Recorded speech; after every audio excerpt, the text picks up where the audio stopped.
Hello everybody, welcome to Weighted to Win the weekend, and we're out of course in Cape Town Saturday, and then we're going to Pietermaritzburg on Sunday, so there's lots of virtual travelling for Weighted to Win. Hope you're all good. We're on social media at Weighted to Win's our handle. In terms of our Twitter account, we've got a WhatsApp number which is, well, we just welcome you and we keep engaging, and it's growing beautifully. And of course we're on 4racing.tv as well. All right, so what's the weekend look like? Darren Burrows unfortunately couldn't join us this weekend, so I've got the other half expert, Daryl Marie, with me in the studio, and he'll help us out for the Saturday meeting. Let's talk about Saturday racing. Kenilworth, I know there's some rain and it can be wet and those sort of anomalies, if you like, but can it be a punter's card, or how have you analysed it? Daryl Marie, nephew of James Marie. Yeah, Clyde, let's hope this meeting's more kind to us punters than it was last week. Okay, a week ago, I was in the Honeyguard Ranger camp. Yes. That was lovely. But it's good to be here. How beautiful is that? It's good to be here, Clyde. You won't get us into the camp. Good to look after yourself. All right, let's talk about this first timer. You know anything? Yes, there's a comment in the front of the computer form. Yeah. Nice colt, but we'll need further. Clyde, you know that obviously this combination in the work rider events are very, very effective. I mean, whatever they saddle and they nominate is always in the money. All right. He's a half-brother to Supreme Warrior, who ran second in the Guineas behind Sapatilis. Mm-hmm. And this isn't a strong field whatsoever, so I wouldn't be surprised to see him making a winning debut despite not being fancied by the stable. Okay. Of the race runners, number 7, Give Me More Time, very likely race. 2 fair efforts to date. Now, his work rider, Si Pusetu, the last time he rode, he won by 6 lengths, so he's more than capable. And I make the danger, number 3, Guy Alexander. Now, last time he ran against winners. He was far from disgraced. He has shown glimpses of ability in the past. A short rest, coming back in trip, he could be running on into the money. And his work rider has also notched up a good few winners recently. So, of the race runners, 7 from 3, health respect for the 8. Okay, well, we've got to watch this first time. I see the markets. I can tell you that when we did this on Friday, that Sulikwe was trading at around 7 to 2. Then you had this horse, the second choice, Fella and Cora, number 9 on the card, trading at 9 to 2. And this is World Sports Betting's market, by the way. And 7, Give Me More Time, trading at 5 to 1. That's what it looked like. You'll get a closer look at it now. We've got a Bipot worked out for you. Let's put that up. And here we go. This is from both Darren and Daryl, where, as you can see, leg 1 is a bit of a nightmare. So 3, 7, 8, 9, 12. By 4, 5, and 8 in the second leg. The third leg, which happens to be race number 3, we're bankering the 2, Teatro. Then we're going to go with the 4, a banker, who's called Future Turn. The following leg, we're going 1, 2, 5, and at the back, 1, 2, 3, 5. Let's go get the money.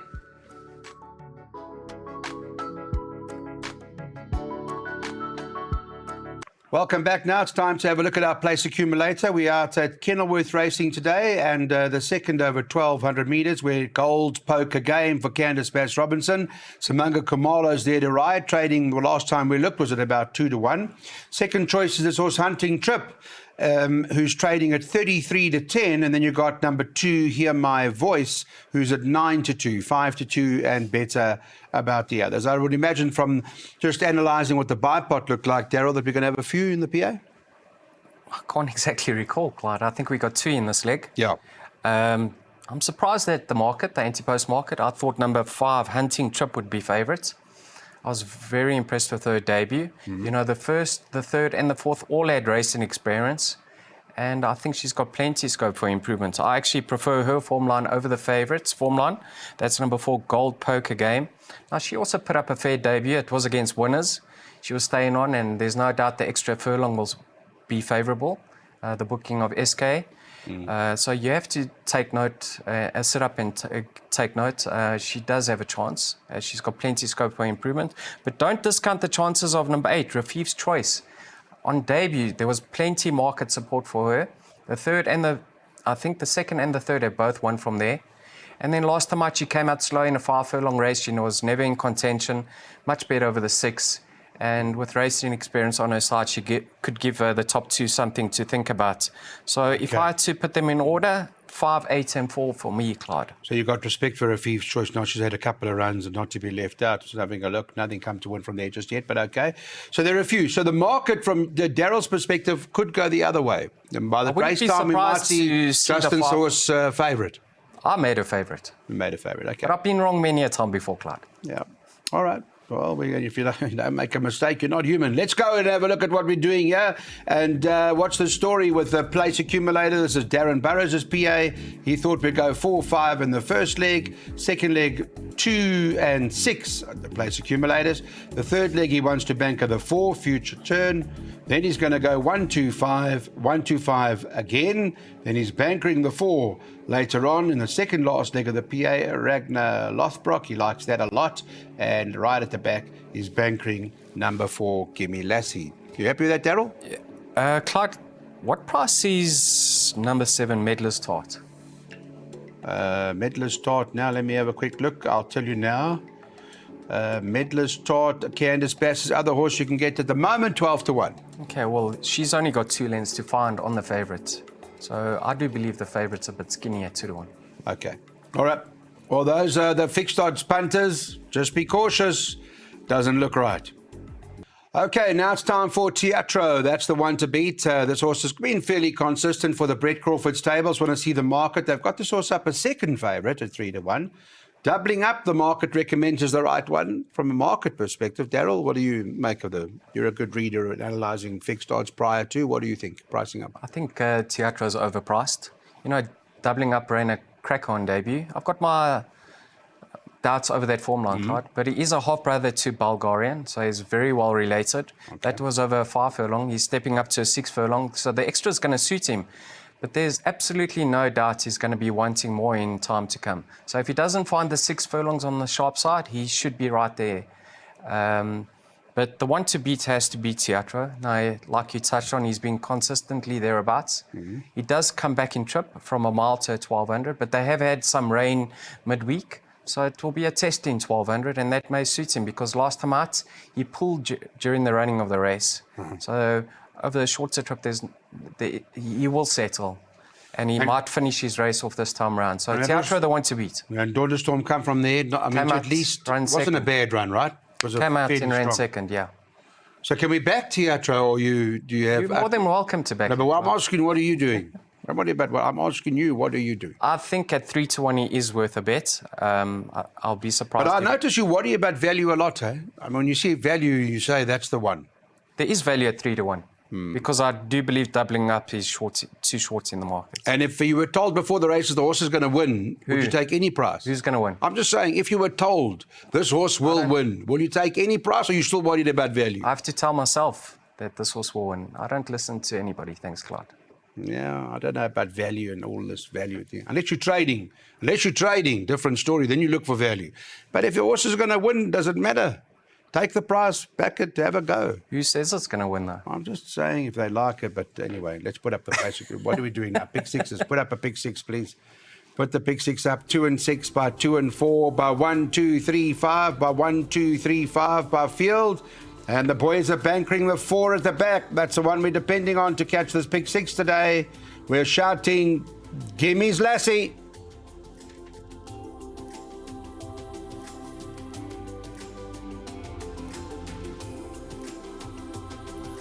We're on to the 4th race now. There's a 6-10 shot running here early on when we did this on Friday. A horse called Future Turn for Justin Snaith.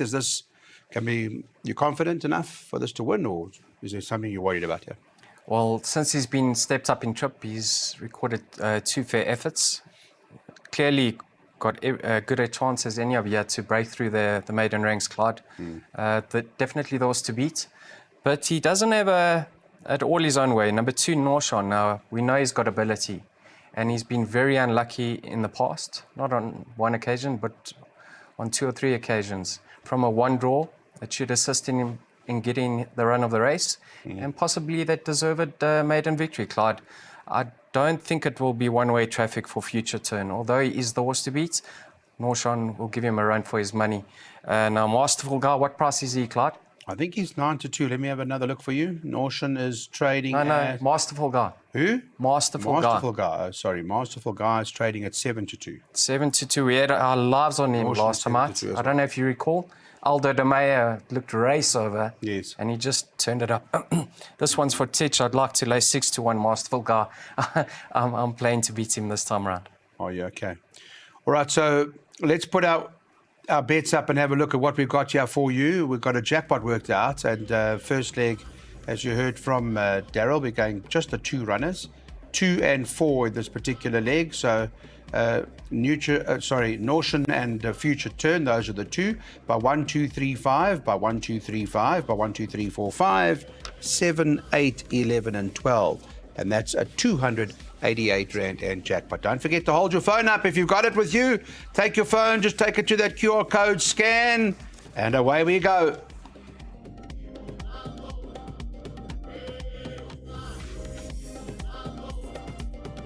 Let's get on to the action now. Race number 5 on the card at Kenilworth. We're going over the 1,800 metres. Time to see what the story is from a market perspective. And Global Forest is trading at 22-10, 28-10 about Double Duet, the second choice.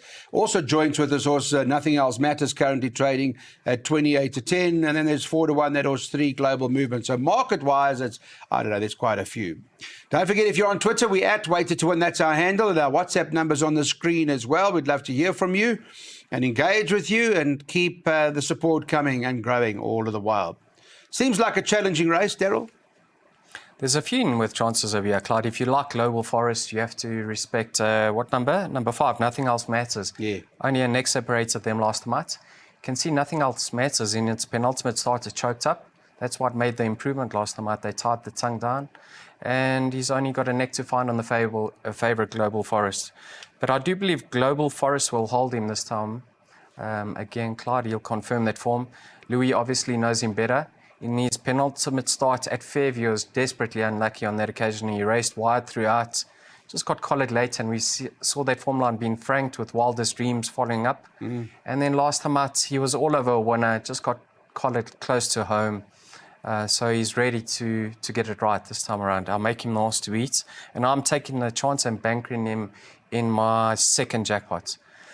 Double Duet needed his last start. It was over distance short of his best. He's going to strip fitter and appreciate the step up in trip. He does have a chance. All right, we won't leave it out. I suppose in other play, but in your jackpot, you're taking the chances. I'm taking a chance because Glenn's in very good form at the moment anyway, and so is Louis, for that matter. They're both in good form. And he's going to go handy. I'll get a run for my money.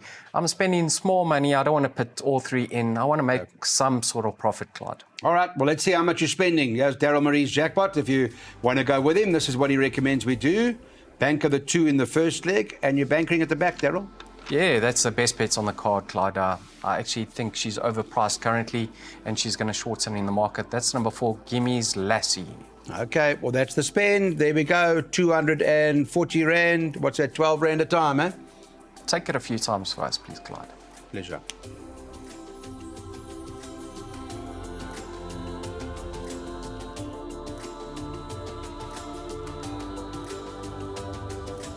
Back with us now. Welcome back to Kenilworth Racing as we move on now to race number 6 on the card. Let's talk about the race. It's over 1,400 metres. The market's got Royal Aussie favourite at 33-10, but joints with his horse Dance Variety trading at 33-10, and then 4-1 number 3, who is Faith of Choice. I guess if Teatro's won by now, some will make that horse Royal Aussie hard to beat.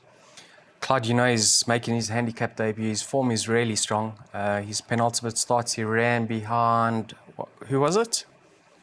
Port Louis. Now, we know what Port Louis has done since then, Clyde. He's run second in the Langeman. He went to Fairview. He won a listed event, the Champion Juvenile Stakes or Cup. So, lightly raced. He could be anything. So, let's see how he goes in his handicap debut. The one that's more exposed and is competitive of his current rating is number 3, Path of Choice. Now, many are going to say that Gaudi's Masterpiece and Fair Advantage are younger and have more to offer. But the computer form doesn't quite paint the picture of what happened in his last start. It just shows that he went to the front and got collared late. That's not exactly what happened. What happened? He came out fair. He then was behind runners and he made a move and he was 4 wide gaining into that first bend, Clyde. So he actually had to work overtime to get to the front. and he did extremely well to finish where he did. He's now got the one draw, plenty in his favour. He's going to be right at the finish. But let's see how Royal Aussie goes. I'm really keen to see what he's all about. Yeah. He could be anything, but the one that you possibly want to float in your trifecta is Path of Choice. Okay. So, Path of Choice, let's have a look at our selections for this race. We'll put them up for you now from Daryl's side. And Darren, they thought we'd take trifectas, and we'd go with all of 1, 2, 3, and 5. Fairly straightforward, we think. Don't see too much, well, don't believe there'll be any surprises. Not exactly certain of that, but yeah, we're aiming at those horses. Well, I was chatting to Darren Burrows earlier. He said he's going with his horse Ragnar Lothbrok as the right one. He believes that'll be hard to beat for Bipot and Pierre Cornet Orpha. The horse is currently at 9-2, so it does seem to be a bit of value in that. You like it also? I do like it. Same horse. Oh, good. Are you smiling? You mentioned no, the it is name. a tricky event. Smiling. It is very tricky. But Ragnar, in his penultimate start, they fitted him with a set of blinkers. He won very, very well. But there is some form. On the road again, he's 2.5 kilograms better off for a 2-length beating. Wordsworth is 3.5 kilograms better off for a 4-length beating. So on paper, there's not going to be much separating them. Okay. But just in his later starts over the 7 furlongs, he was doing it far too hard, and I think he will appreciate coming back in trip. Now, there is also, I think that will run a much improved race, Claudia, and that's number 2, Bonanza. Now, Paul Peter and Devon Ashby, how well have they been doing recently? Paul Peter. Sorry, Paul Reeves. Paul Reeves. Thank you, Claude. But he's been good, Paul Reeves. And Paul Peter. And Paul Peter. Yeah, yes. of course. Well. But Paul Reeves and Devon Ashby, their percentages currently are very, very high. Obviously, the stable's in cracking form. I think the tongue tie is back on Clyde. I know he's got some breathing issues, but hopefully that can assist him. And he could get the run of the race just behind the stable companion in Skidoo, number 1. So Bonanza, a nice roughing to including trifectas and quartets, but Ragnar Lothbrok, the one to beat. You remember a horse called Benjamin? Yes, I do. Yeah, come from Ragnar. That's come right. from that horse, what was it called? Fair Advantage. That's right. So Ragnar Lothbrok coming from the same. I think that's the horse. Can we stick with that? Ragnar. Well, Darren Burrows is big on him, Clyde. So let's put the bets up. Can we put the bet up, please, Cameron? Let's have a look at it. Ragnar Lothbrok. There we go. We're going to fire away.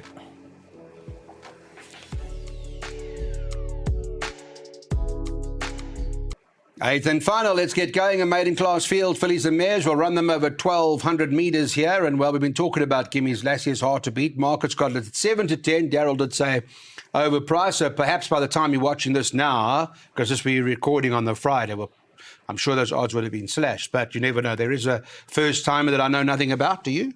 I do. Let's read the comments from the computer form, Clyde. Number 2, what's it? Anna in Seattle? Yes. Will need the experience. Okay. So that's a no. Am I right? It's a no, yeah. And the other one? And then Majestic Queen. Athletic filly, but will need further. So that's a no. That's it. Well, yeah. And the creme brulee form is a no. Am I right? No good. No good. Okay, so 7-10, overpriced, worth a big bet at that. Oh, so you're confident, eh? Can you give us a final 200 commentary of your Clyde? With Gimmy's Lassie, just inside from the final Jean 200. Malherbe. Yes. Who do you want commentating? Jean Malherbe? Yes, Malherbe. Well, I think he would say, well, if it's over as I was, he'd say, plenty with chances now, 200 to go. Gimmy's Lassie's now come through to pick it up, and Gimmy's Lassie's too good for them. Gimmy's Lassie going to win and win full of running. And if it was Ravon? No, I can't. The Ravon's too good. Too good. Over the top? I can't. No, okay. You've got a beautiful opera voice. I haven't got that voice. But let's put it up. Hope you enjoyed the show. Thank you. Let's shout Gimmy's Lassie home now. We're going to go with it. There it is. Put the code up, strike it, make it easy. Gimmy's Lassie, hard to beat.